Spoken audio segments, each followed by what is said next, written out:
Hi everybody, I hope that you are okay and you have enough time to listen about what I am saying, though it is not so important.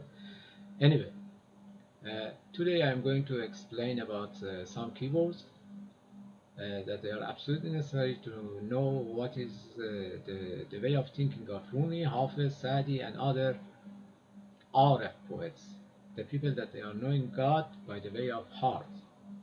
Okay, so what I'm trying to start, I try to start from the word marifat. I said to you before that marifat means knowledge. Marifat means knowledge originally, and but in the Irfan, which is mysticism, Persian mysticism, they mean something. They mean knowledge, but they have other information about that. They mean, as I said before, again I repeat, that you must know God by the way of your heart. There is no other way. You cannot reach to it by the way of reasoning. It is not something that you could do that or I could do that in this way. When I say you, I don't mean you because you know all of these things, just I mean myself or you, somebody. So then we start from Rumi. Rumi says پای استدلالیون چوبین بود پای چوبین سخت بی تمکین بود, which means the leg of the people that they are reasoning about these things, about the God, nature of God, and metaphysics.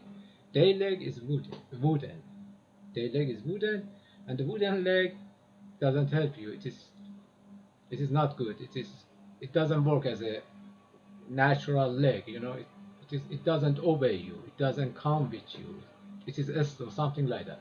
It means like that. That he believes that we couldn't go this way.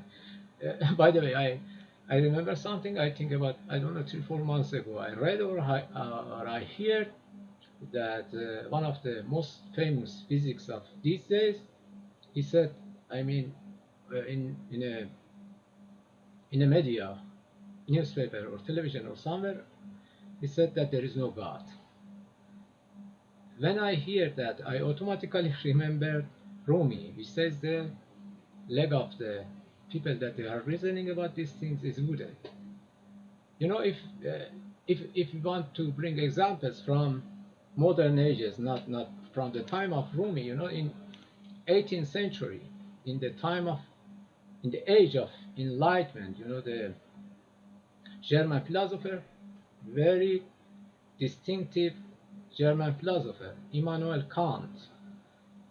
He has many books, but I think the most important book of him is The Critique of the Pure Reason. I mean, before Kant, people, they were discussing too much about these subjects, about metaphysics, and they were arguing and discussing and things like that. In this book, The Critique of the Pure Reason, Kant said, metaphysics is not the subject of science, so we cannot speak about that as a matter of scientific research. We cannot speak about that because it is something very personal. We cannot test it. For example, I claimed last night angels of God were speaking with me. Okay?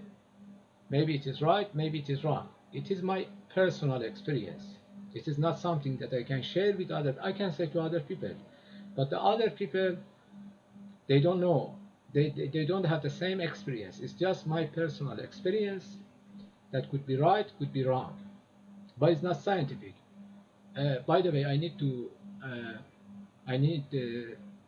say that when I say it is not scientific, I don't mean that it's valueless. Just I say it is a personal experience. It is not it's the experience of everybody.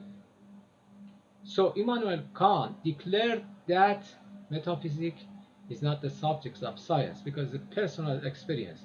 I mean, the something that wants to be scientific needs that could be tested with other people also. Okay, for example, I claim that water in 0 degree centigrade Celsius, not Fahrenheit, freezes. It is what I'm claiming, for example. Then there are many ways to test and see if I am saying is right or wrong. We can test it. Though maybe I am right, maybe I am wrong, maybe it freezes in 0 degree or it doesn't freezes in 0 degree, it is not important. But what I say, it could be tested. So because it could be tested, it is a scientific theory, it is a scientific idea, it is a scientific claim. So because it could be tested, it is not a personal experience. Everybody could experience that. Okay, it is what Kant says. Of course, I'm not sure that it is the example of Kant, but he means something like that. And also, I mean, in 20th century, we have Sir Karl Raimund Popper. He's also German. You know, all of the famous philosophers are coming from German. I don't know what they do there. Why they do there that they become so smart. Okay, he said, Popper said that a scientific theory or idea must be revocable. RECOVABLE. I need to spell it because my pronunciation maybe has problem, and maybe you don't understand what I'm saying. Okay, he says it must be revocable, because if it is not like that, then we don't know it is wrong or right. Of course, the theory, I mean, what he says is more than that, but I just pay attention to this part. He says the same story, for example, that the freezing could be tested with everybody. We could understand it is right or wrong. Of course, I said what he said is more than this, but just I say this part, and he says, just imagine, because just imagine that somebody claims a person is sitting in the Milky Way near this star, and he's eating ice cream. He says it is not a scientific theory, idea, or claim, because we don't know. It is impossible for us to understand that is there anybody there and eating ice cream in the Milky Way near this star. We don't know. We cannot understand. So it is not a scientific idea. So what I want to say, I mean, what this famous physicist said is not a scientific idea, though maybe it is his personal idea.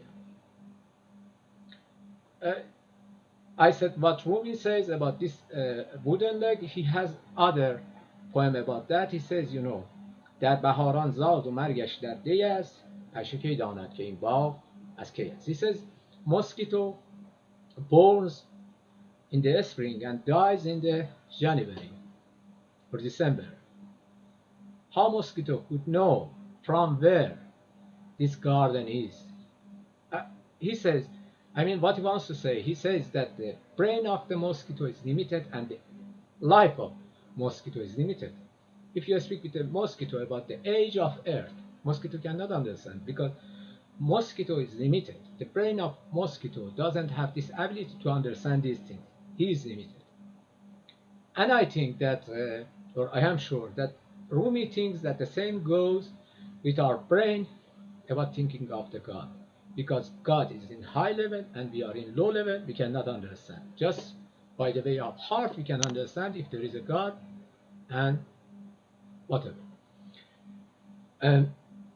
It is not just Rumi that speaks like that about marifat of God, the knowing of God. But we have, for example, I can say, for example, حافظ says در کارخانه‌ای که ره عقل و فضل نیست، فهم ضعیف رنگ فضولی چرا کند. He says in this world, in this karkhane means factory, of course karkhane in that time it had other meaning, but altogether it says in this world that there is no way for the brain, for the understanding, to understand what is happening. Why the brain or mind or things like that becomes nosy and tries to understand. Of course, they are not against if you're going to explore the stars or other planets or whatever. Just they say you cannot understand God in this way, because it is much more out of our out of our reach, out of the limitation of our brain. This is too much. We cannot, just the way that they are suggesting is knowing by heart. You know, if I want to be more precise, for example, if Sadi, you know, Sadi is very eloquent and he makes the sophisticated things so simple. He makes sophisticated things very simple and he doesn't confuse the listener. He says what he means exactly in a very, very eloquent way. Then it's up to you to accept it or do not accept that. Okay, I am reading these verses from Sadi and then I translate it. It says, برگ درختان سبز در نظر هوشیار هر ورقش دفتری است از معرفت کردگار. قطره آب منی در دل هر نگار در سخنگو شود قدرت پروردگار. Okay, what is the translation? It says, برگ. برگ means, you know, برگ means leaf of tree is bark. Okay, leaf of a tree is bark. Okay, but also in Persian we say to this A4 page we say bark. It is the same. Okay, page and the leaf of the tree we use the same words for it. So this one is a bag. This one is side B and this one is side A, for example. In Persian we say to this side varaq, varaq A, for example. This one is varaq 2 or varaq B. And the same goes for the, no, that doesn't go the same, but we can use it for the leaf of tree. Okay, so a leaf of tree has two sides and could be called two sides, varaq and varaq, two varaq. In fact, one leaf has two varaqs. Okay, Sadi says a leaf of tree for any smart person, a leaf of tree for any smart person. Okay, and a leaf of tree, not just two sides, just one side of a leaf of a tree for any smart person is a book for knowing of God.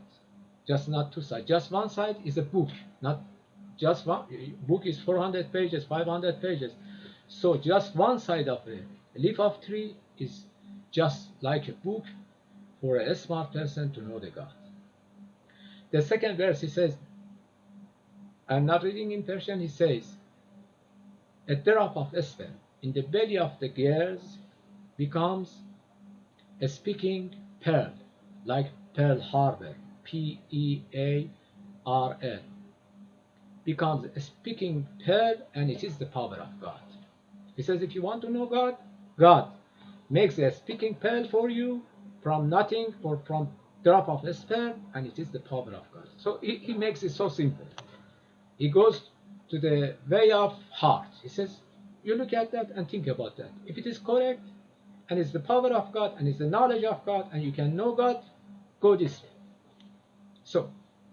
So as I said before, Ma'rifat means knowing God by the way of your heart, not reasoning. And Arif is somebody who is doing that. He knows God by the way of his heart. Okay?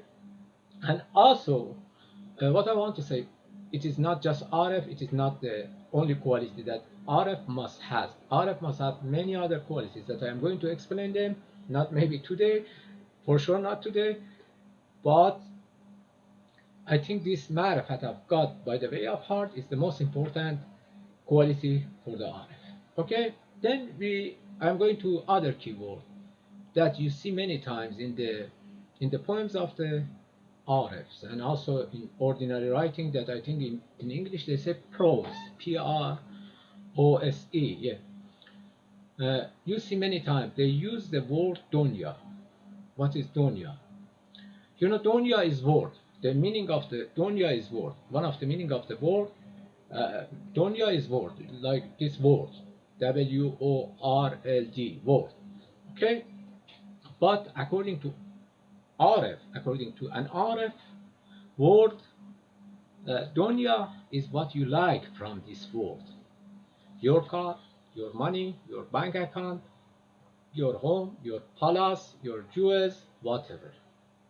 Whatever that attaching you to this world is dunya. is mal dunya, is property of dunya. That you are attaching yourself to the dunya in that way. They don't like it, and they really are against about that.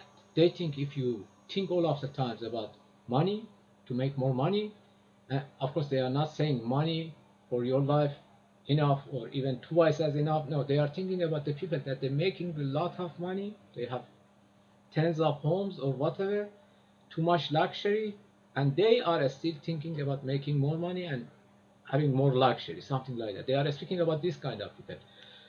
They say this kind of thinking is negative. They are against that. They think if you do that, you are not going forward. You cannot be an Arab for sure, an Arab for sure, and at the same time, your life is wasted. You just waste your time.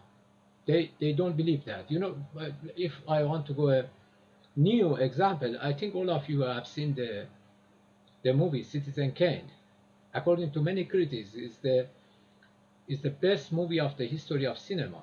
It was made, I think, 1941. Yeah, 1941 by Orson Welles. It's a very beautiful movie. If you have not seen that, I strongly suggest you to see it. It's a very beautiful movie. It is a story of a man. He's playing his child. He's playing with his sled, SLED. He's playing with his sled, and some people they are coming and say, okay, come, I don't know, oil well or something. Anyway, you become rich, and he becomes rich. He becomes really rich, very very rich. And the story is when this person dies, when he's old, this Citizen Kane, when he dies, he has a snow globe, snow SNOW, and globe GLOB in his hand, and it falls down and it says rosebud. And some, I think, journalists, they want to know what is the meaning of rosebud, and they are investigating. Finally, we understand that rosebud was the name of the sled that he was playing with that when he was child, and they came to him and they said, you became millionaire or something. And I mean, the story of them, and finally we see that because they want to burn they burn the things that they are not necessary in the home, in his palace, and they put the sled into the fire to burn it, and it shows from the chimney, it goes to the sky. It means the wish of this young child burned and smoked and went to the sky. It shows that he lost his life, his life, because he became millionaire and all of the time for money, and he understood when he wanted to die, he understood that he's a loser, that he lost his wife, he lost the innocency of his childhood because of that. And because of that, he said Rosebud. It's a very wonderful movie. I really like it, and I really I suggest you to watch this movie. Yeah, Citizen Kane, 1941. Yeah, Orson Welles. Then the people, about Dunya, which I said, this is the idea of any Arab, that you shouldn't go after Dunya. Sadi has a very beautiful story about Dunya that I would like to read it for you, but I am not saying to the Persian part because it's a story, it is not a poem. Of course, it has two verses at the end that I will cite it on time. He says, one night in the Kish Island. Kish Island is a beautiful city in the beautiful island in the Persian Gulf.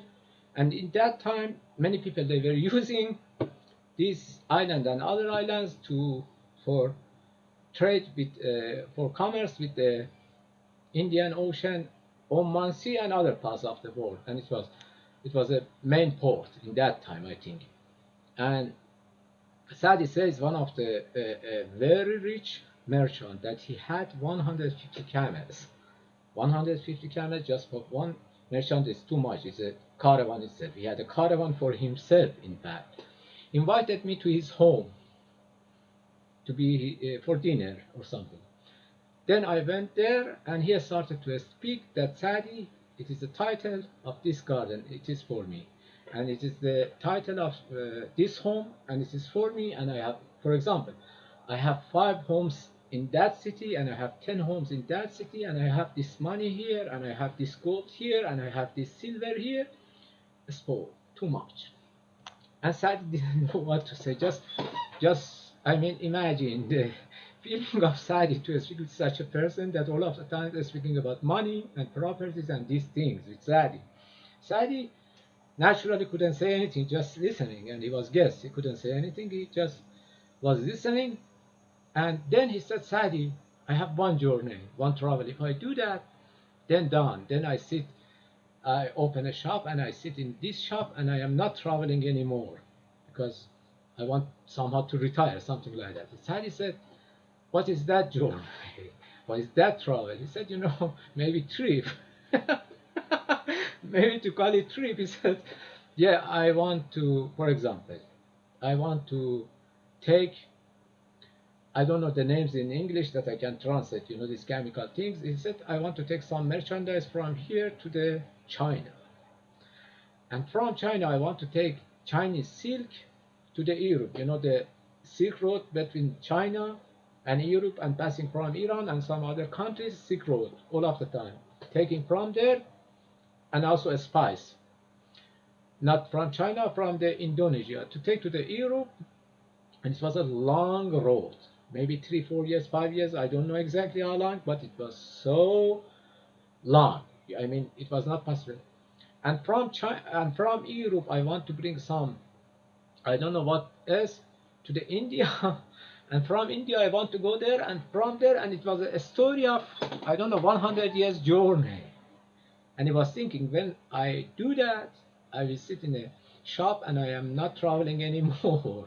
And just imagine in that time how dangerous was traveling. I mean, with these ships going to the Indian Ocean, stormy weather, and even in desert, in Silk Road, there were many robbers, there were many thieves, something like that. I mean, you should be adventurer to go to these kind of travels. And he was thinking that after that I come back and sit. Then we finish. Sadi said many of these stupid things that he couldn't say anything more. And finally said, Sadia, oh Sadi, you say something about the things that you have heard or you have seen.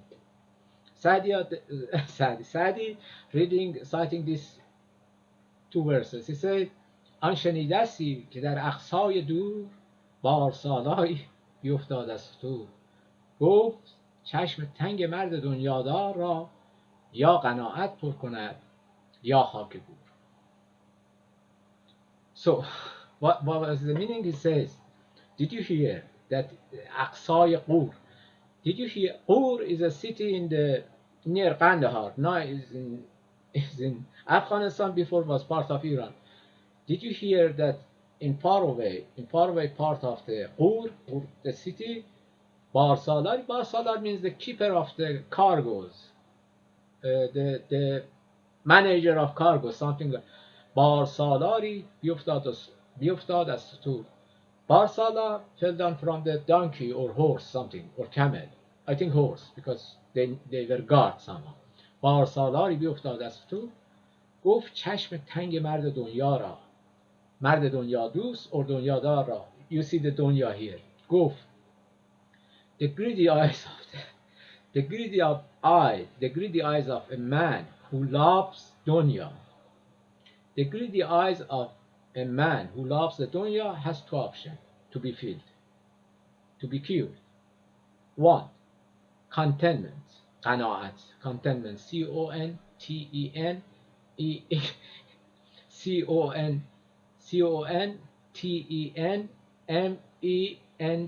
contentment. He must have contentment. Okay, it is one option. The other option is that he must die. When they put him in the grave and they put soil on his eyes, then he couldn't be greedy more because he is dead. It is the story of Sadi for the people that they are going for money all of their life and they have everything, but they go again and again and again and again and they don't stop until they die. And I am sure that many people like that. Many people like that. I think what we said about Marifat and Dunya is enough for today. And Arif, so simple. Arif is somebody who has the quality of Marifat. Okay, and Irfan is When I am speaking about that later, is I need to explain it more, and I hope you have a very good night. Talk to you later. Bye bye.